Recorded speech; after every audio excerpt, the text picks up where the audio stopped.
Good morning, it's math time. So today's topic is about reciprocal of fraction. The reciprocal of fraction is found by inverting the fraction. These are the numerator and the denominator are interchange. When we say interchange, pagpapalitin natin ang position ng numerator and denominator. Reciprocal represent two numbers whose product is 1. Multiplying a fraction by its reciprocal gives the product of 1. Let's have an example number 1.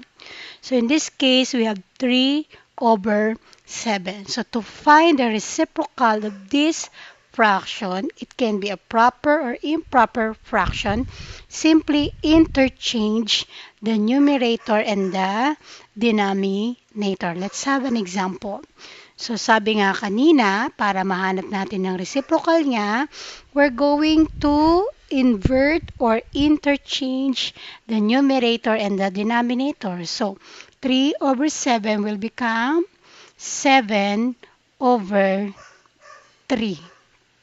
So sabi nga kanina, di ba, the reciprocal represent two numbers whose product is 1.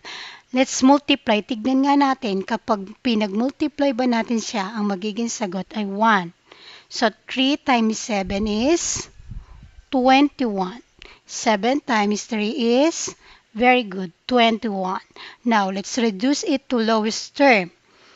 Since parehas yan, 21 divided by 21, the answer is 1. Okay? Let's have another example number 2. It's 2 over 8. The reciprocal of 2 over 8 is 8 over 2. Now, let's multiply this.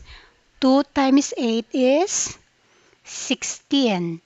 8 times 2 is 16. Now, let's get the lowest term, or let's simplify this answer. So 16 divided by 16 is equal to 1. Now, what if our example is a mixed number? Let's have an example. Another example. 2 and 3/4. And number 2 is 1 and 2/5. So, sorry. To find the reciprocal of a mixed number, change the mixed number to improper fraction. If you can still remember, yung ginagawa natin dati, kapag mixed number, para maging improper fraction daw siya, simply multiply the denominator to the whole number. Then yung product, i-add natin sa numerator. Let's have an example. So 4 times 2 is 8. Then we're going to add the product to the numerator.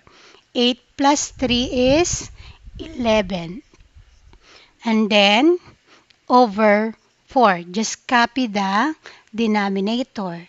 Okay. Ito yung kanyang improper fraction. Hindi pa to ang kanyang reciprocal. Now, let's find the reciprocal of 11 over 4. Simply interchange the numerator and the denominator. Now, let's multiply. 11 times 4 is equal to 44. Same thing with the denominator. 4 times 11 is equals to 44.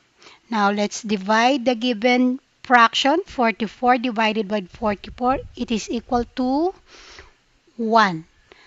Example number 2, let's multiply the denominator to the whole number. 5 times 1 is, very good, 5. 5 plus 2 is 7. And what is our denominator? Okay, just simply copy the denominator. Kokopyahin lang po natin siya. Tapos na ba to? Okay, hindi pa. Hanapin natin ang reciprocal na 7 over 5. Okay, its reciprocal is 5 over 7. Now, let's multiply. 7 times 5 is equal to 35. Next, same thing. 5 times 7 is 35. Now, 35 divided by 35, it is equal to 1. So, mahirap po ba o madali lang? Okay, what if naman kung ang given fraction natin ay whole number lang? Let's have an example. Paano daw kung halimbawa ito ay 4 lang, ito ay 9? Do you still remember in multiplying fraction? Diba we cannot multiply whole number to a fraction. Ang gagawin nating fraction yung whole number. Ano lalagay natin sa baba nito? Okay, maglalagay lang tayo ng 1. So by that, dahil naglagay tayo ng 1, therefore fraction na siya. Ngayon, ano ang kanyang reciprocal? Okay, its reciprocal is 1 over 4. Now, let's multiply. 4 times 1 is equal to 4. 1 times 4 is equal to 4. And then 4 divided by 4 is, okay, 1. How about 9? Anong ilalagay nga uli sa baba? Okay, very good. Let's put 1 as its denominator. Next, ano ang kanyang reciprocal? Okay, magiging 1 over 9. Now, let's multiply. 9 times 1 is 9. 1 times 9 is 9. Then, 9 divided by 9 is 1. Maliwanag po ba? Naintindihan po ba? Okay, let's have another example.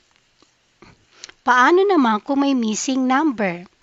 Halimbawa, dito ay 24. Tapos dito ay 1. Ano kayang nawawalang number dyan? Na parang maging sagot nila ay 1. Okay, in this part of fraction, ang ilalagay natin ay, palitan natin to ng 24.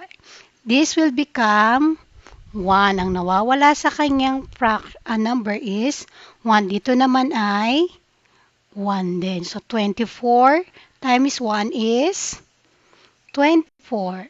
1 times 24 is 24. Now, let's divide this. Since parehas naman silang ng number, yung numerator at denominator, therefore it is equal to 1. Another example, we have 15 and 1. Ano kayang ilalagay nating number dito? Okay, very good. Pagbabaligtarin lang natin sila. Kasi nga, ang purpose natin, magkaroon ng product na equal to 1. So, 15 times 1 is 15. 1 times 15 is 15 also. Now, let's divide. 15 divided by 15 is, okay, very good, 1. Naintindihan po ba? Hope you get it. If you have any questions, PM nyo lang si teacher. Wag lang po lalagpas ng alas 4. Salamat.